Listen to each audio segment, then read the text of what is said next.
Want to unblock someone on Thread? Then you're on the right video. Today I'll be showing you the step-by-step process on how you can easily unblock someone on Thread app. First thing first, move into your application Thread. Make sure you are logged in into your specific account.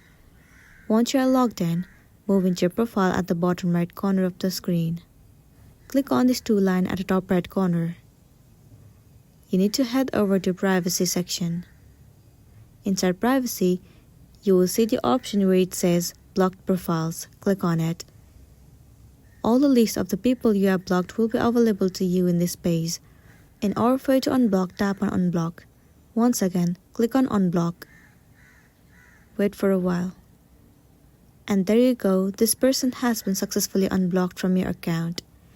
Likewise, you can unblock any of the people you want to, and then you'll be good to go. So that's the end of the video. If this video really helped you, give it a like and check out our next tutorial. Thank you.